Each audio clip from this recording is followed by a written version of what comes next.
Welcome back, everyone. So, we're going to answer the basic question. How does the Supreme Court work?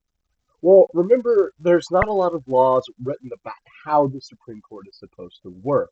So, a lot of informal rules or norms guide behavior. The first is that justices on the Supreme Court tend to not broadcast what they are going to do. That is, even though they may be talked about in the news a lot, it's very rare for justices to give interviews or to go on television or to try to make a public relations campaign to pressure the court to do one thing or another. Instead, most of this is conducted behind closed doors. Cameras are not allowed into the Supreme Court, and justices tend to argue amongst themselves behind the scenes. Usually, the most senior member of the court becomes the Chief Justice, and this is the individual that tries to kind of not run the court, but kind of impose some rules over all of these individuals. Courts tend to follow precedent. They tend to follow the decisions of their forebears. Now, they meet in these 9 month long sessions. Over the course of 9 months, beginning in October, the Supreme Court will eventually, or hears all of these cases slated in front of it. So, how do they decide cases? Well, the Supreme Court will not always hear cases. They look at about 80,000 or 80 cases a year out of 10,000 proposed. The way they select these cases is with something called the rule of four or writ of coterie, in that they request information on a case from a lower court. When the Supreme Court decides to hear a case, it's usually because there is some constitutional issue involved. There's compelling evidence that something in the process may be unclear or may have gone wrong. Otherwise, courts tend to defer to the decision of lower courts. So here's some general guidelines. The first is that cases need to have some legitimate controversy. There's got to be an actual dispute, no hypothetical problems. So courts aren't just going to hear made up issues or issues that could come up in the future. Instead, they need real and concrete problems. They look at pre existing standing, or that is, again, precedent, or they can decide that a decision should just be thrown out, that it's moot, that the whole case should be thrown out. Usually, what happens is there are oral arguments argued in front of the Supreme Court by a teams of lawyers. They argue for about 1 hour, and then the Supreme Court conferences and they vote. The Supreme Court then issues three different opinions. There's the majority opinion, which explains the decision, a dissenting opinion, which explains why certain justices voted against the decision, and then there's concurring opinions, and any justice can say why they supported the majority, which is what a concurring opinion is. Chief justices generally pick who writes that opinion, but any justice, again, can write this concurring opinion. Now, there are two cases I think are very notable.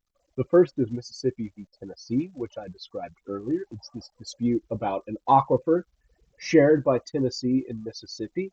Mississippi feels it is not getting enough water and is suing Tennessee for water rights to this aquifer. And then there's the FBI versus Fazaga. And this is a case in which the FBI spied on Muslim communities in Southern California. The Fazaga family has sued, saying that this was discrimination, this was prejudice, and the FBI has tried to get this case dismissed based off of something called the State Secret Clause. So the Supreme Court is slated to decide about the extent of which governments can have impunity in deciding who is surveilled and who is not.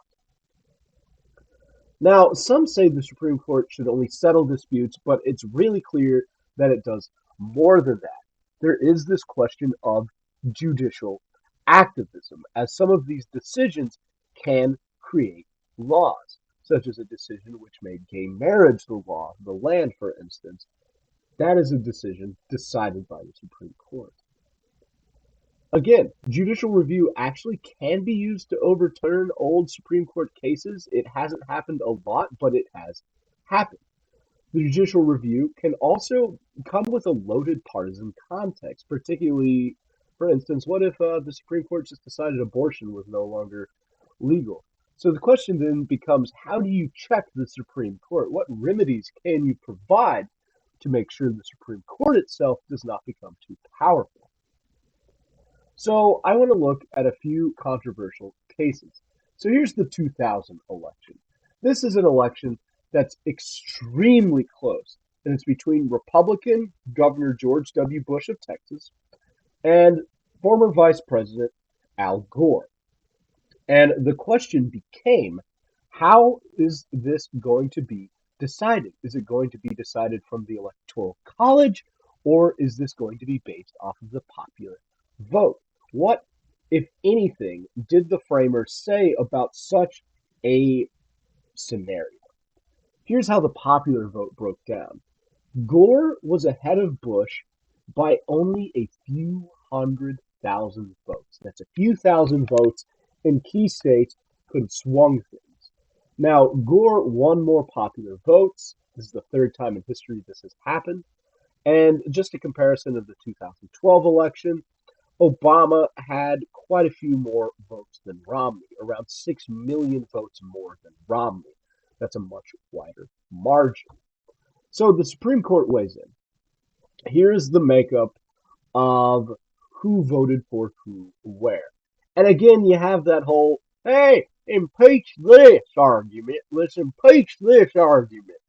That I don't mean to deride anybody from the southern state. I, in fact, am from right here, so don't yell at me.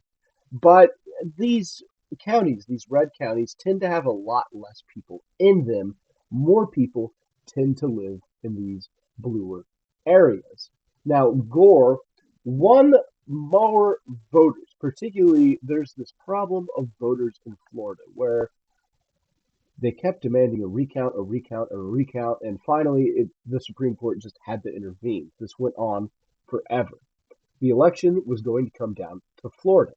Getting Florida would push either candidate above 270. Florida was closer.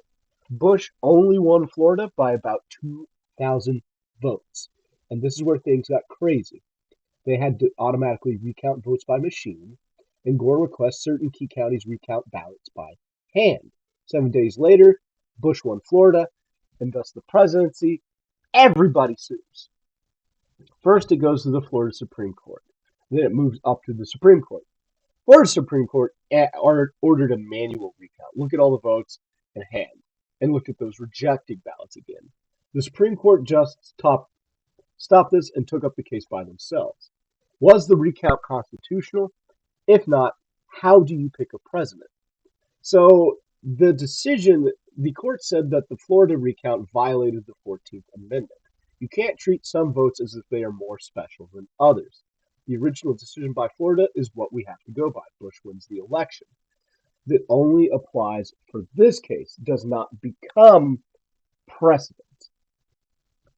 So now there's this problem. I said the Supreme Court is the interpreter of the Constitution, but the question is, how do you look at the Constitution?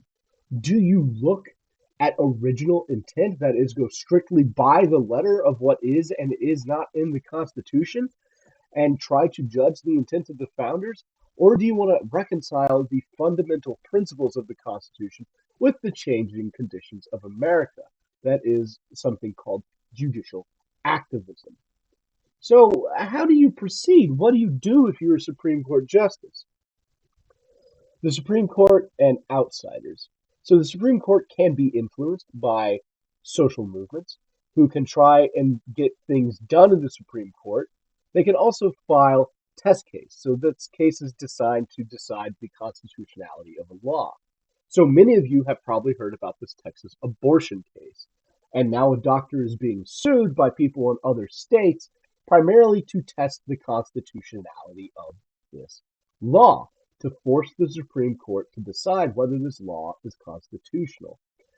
Now, courts can also try and keep track of public opinion. And courts are still swayed by public opinion, even though they are designed to be removed from it. Of course, this is true. How could you not be influenced by public opinion? So now I want to talk about an example of the Supreme Court changing a pre-existing verdict. This is a very important case in Brown versus the Board of Education. So in 1896, there was a case called Plessy v. Ferguson, which upheld this doctrine of separate but equal for races, separate schools, separate rail cards, separate everything, and establishes this idea that public institutions could be segregated and it would still be constitutional. But Brown versus Board of Education, the Supreme Court had a history of upholding Plessy versus Ferguson, repeatedly, repeatedly declaring that segregation was constitutional, until the National Association for the Advancement of Colored People, that is NAACP, decided that it wanted to challenge this practice, that is, through a test case. So here, educational segregation, you can see that there was no no legislation in California. This could have been allowed in California. It was required in much of the American South, and it was forbidden in the North. So Thurgood Marshall, this is the first African American judge in the Supreme Court, decided to formalize this with a series of challenges. Now, Thurgood Marshall at the time is the lawyer arguing this case. He's not the Supreme Court justice. And they decided to focus on education. Could it really be the case that schools with less resources, less up-to-date textbooks, worse facilities, could it be the case that they really were equal? Is it the case that separate but equal truly was equal? In 1952, the NAACP directed African American parents to ignore segregation and attempt to enroll their children in the closest school to their house, regardless if this was a white school or not. This happened all over the South and in other segregated states. The Supreme Court decided to combine all of these cases into one big mega case, Brown versus the Board of Education. So then, here's our fundamental question. Does the segregation of children in public schools solely on the basis of race deprive minority children with equal protection under the laws guaranteed by the 14th Amendment? The conclusion, 9 votes for Brown, 0 votes against, equal protection, and segregation is determined to have a detrimental effect on child learning and on perceptions of inferiority. Therefore, it's in conflict with the 14th Amendment. And we will end our discussion of the courts there. Thank you all for watching these videos, and next time we'll talk about everyone's most hated word, bureaucracy.